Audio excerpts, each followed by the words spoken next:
Ladies and gentlemen, dear Minister, dear Ambassador, Secretary of Estado, dear friends, you have seen the video. This is Gran Canaria. This is my island. An island, by the way, closely connected with Great Britain, not only because of the word great in the prefix Great Britain, Gran Canaria, but because of its many commercial, maritime, and tourist links. Not surprisingly, the Puerto de la Luz, Las Palmas, was an obliged port of call between Great Britain and Southern Africa. Moreover, very important English families also settled in Gran Canaria. Millers, Blandy, Hamilton, Pavila, very well known, and so on. And likewise, many Canarians settled in London, as our minister, Mr. Soria, well knows, for the importing of tomatoes and other fruit and vegetables, and for which reason the familiarly known Canary Wharf was constructed in London. Furthermore, the first golf club in Spain was founded by the English in Gran Canaria, and today the Mandama Golf Club still remains the oldest club in Spain. The Canaries are an outermost region marked by the insularity and distance from the European continent, the characteristics of remoteness. But I think that at this moment, the Canary Islands must face the 21st century with a very positive outlook, more optimistic and more decisive from the point of view of the national situation. Because I believe that right now, the strategic value of the Canary Islands is undeniable. Afforded by an independent perspective with respect to the African continent, situated 100 kilometers only away. In fact, Gran Canaria is the hub of solidarity with Africa through the United Nations World Food Programme and US aid, which have situated their logistic bases to Africa in the port of Las Palmas de Gran Canaria. Besides, we have an impressive development potential for new and renewable energy technologies from the point of view of solar and wind energy. And we might perhaps be fortunate enough to find oil or gas close to the Canary Islands. The island of Gran Canaria has great potential, as you have seen in these brief images shown. I almost say that if these images have not convinced you, my words are unnecessary. As an American politician once said, if you are unable to convince someone in the time it takes to take a lift, don't try to later for hours. I think that a few minutes are enough to convince. However, I will insist a little more. Gran Canaria is an island of around 900,000 inhabitants, with a surface area of around 1,600 square kilometers, like big London, in fact. And therefore, the highest population density of all the Canary Islands. It receives 3,400,000 tourists a year, and unfortunately, it has a very high unemployment rate of more than 30%. Nevertheless, Gran Canaria faces a very exciting future since it occupies a very special position, which, to my understanding, meets all the characteristics of what is being proposed here, as do the rest of the Canary Islands, of course, but in very unique way. Gran Canaria has its capital, Las Palmas de Gran Canaria, the greatest concentration of population in the Canary Islands. Having such a highly concentrated population in one part of the island allows us to have another part of the island very environmentally protected. This, together with the infrastructure of ports and airports, situates us in a certainly very interesting position of future development.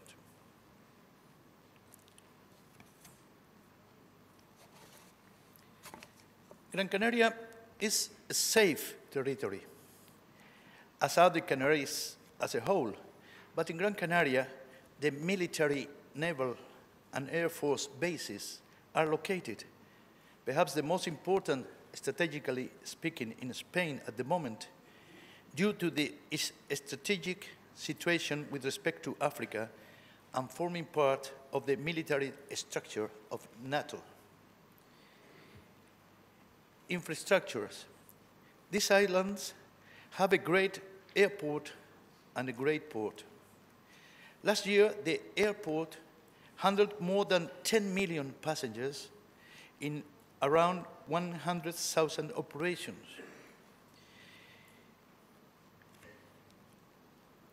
It has direct flights to 14 African destinations and 112 European destinations, 17 here in Great Britain, direct flights.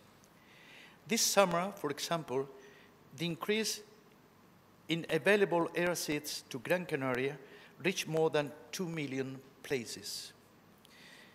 The port has around 1 million TEUs, 20-foot equivalent units, of movement, and docked 8,656 ships last year. 1,180,000 passengers passed through the port, of which cruise passengers were approximately 450,000. But this year, it has been calculated that we could receive around 570,000 cruise passengers. Therefore, cruise tourism is on the up and up. Besides, the Puerto de la Luz de Las Palmas is an important strategic base for supplies and repair work, as you will personally find out in a later point of discussion where the business case of the Astican shipyards will be analyzed. Apart from its strategic location, only 1 hour's plane journey from the west coast of Africa, the island offers a quality of life and services comparable to any European territory, since we have an excellent health service, as the Spanish health service is, with 3 public hospitals, 9 private clinics, and 40 health centers. Health tourism is another very important future development aspect for the island, and centrally when tourists, mainly European, go to Gran Canaria, they naturally feel very secure with respect to their treatment and their health problems. In terms of education, we have a wonderful university and extensive network of first-rate state and public schools, including British and American schools. Business parks. Gran Canaria has a good business parks a few minutes away from its airport and port, and there are plans to build a large airport business park. Science and technology parks. The University of Las Palmas de Gran Canaria, whose dean is with us today and will develop a discussion point later, was founded in 1982. The university has an interesting center of marine sciences dependent on the Faculty of Marine Sciences, which was the first faculty of its kind to be established in Spain. Research centers in Gran Canaria include those at the university, the Technological Institute of the Canaries, which is part of the Government of the Canaries, the Institute of Marine Science, the Viera y Clavijo Botanic Gardens, which belongs to the Council of Gran Canaria, among others. Conventions and events. This is certainly another very important aspect in the future development of the island, not only from the point of view of tourism, but also from a scientific standpoint and business standpoint. We have different facilities which allows for the celebration of important conventions and events, both in the city of Las Palmas de Gran Canaria, with its Alfredo Kraus Auditorium Congress Hall, and the Institución Ferial de Canarias Exhibition Center, as in the south of Gran Canaria with the Expo Melonera Center in the main tourist area of the Canaries. Moreover, we have just finished the construction of a pavilion, the Gran Canaria Arena, for the Basketball World Cup 2014, the only center built in Spain for the recently celebrated World Cup. Nearly half the island, 46% exactly, of the island surface is a declared UNESCO World Biosphere Reserve. And within that 46%, there are only 19,000 people residing. That is, the demographic concentration makes for the population density to be located in the east and the south of the island. The population and infrastructures are centered around what is known as the Golden Ring, which comprises the northern part of the island, continuing through the city of Las Palmas de Gran Canaria, and then along the eastern coast, where the airport and the main business parks are to be found. Towards the south, where the tourist areas of San Bartolomé de Tirajana, Maspalomas, and Mogán are located. Here, more than 80% of the population of Gran Canaria is found. This is the reason why we also have a very exciting project for the construction of a railway that will connect the city of Las Palmas de Gran Canaria with the tourist south, an ambitious project that is awaiting better financial possibilities. To all the infrastructures and all the services that the island of Gran Canaria has to offer, one must add the fiscal elements of the Canaries, together with the historic economic and fiscal regime, which provides economic and fiscal compensation to the islands for its singularity and remoteness.